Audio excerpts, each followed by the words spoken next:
आकाशवाणी नागपूर. हेमांगी कुलकर्णी आपल्याला ठळक बातम्या देत आहे. राज्यात प्राध्यापक आणि प्राचार्यांच्या भरतीला आघाडी सरकारनं स्थगिती दिल्याचा खोटा प्रचार सध्या सुरू आहे, असा आरोप उच्च आणि तंत्र शिक्षण मंत्री उदय सामंत यांनी केला आहे.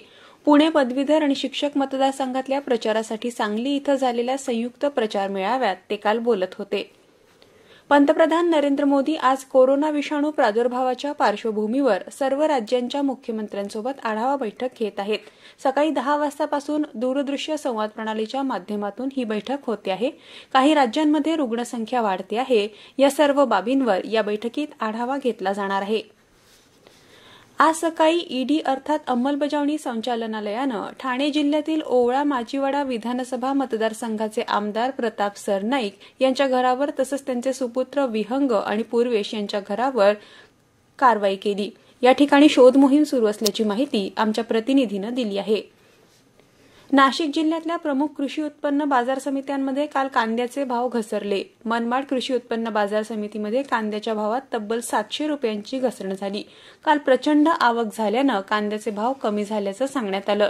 काल लाल कांद्याला सरासरी 3800 तर उन्हाळ कांद्याला 4400 रुपये भाव मिळाले.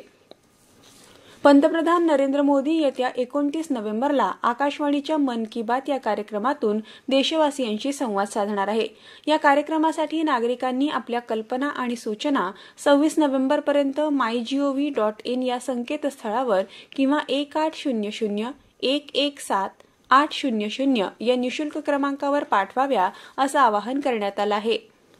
कोरोना विषाणू प्रादुर्भावाच्या पार्श्वभूमीवर मिशन बिगिन अगेन अंतर्गत आंतरराज्य प्रवासासंदर्भात राज्य सरकारनं काल नवे नियम आणि मार्गदर्शक सूचना जारी केल्या.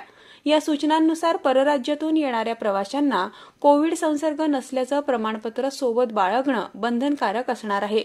नवी दिल्ली, राजस्थान, गुजरात आणि गोवा राज्यातून विमान तसंच रेल्वेनं महाराष्ट्रात येणाऱ्या प्रवाशांना हा नियम लागू असणार आहे. या प्रवाशांना RT-PCR चाचणी करणं बंधनकारक आहे.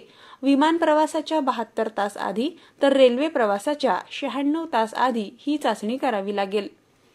वारंवार हात धुणे, मास्क वापरणे आणि सुरक्षित अंतर पाळणे या त्रिसूत्रीचा अवलंब करा आणि सुरक्षित रहा. याबरोबरच हे ठळक बातमीपत्र संपलं. नमस्कार.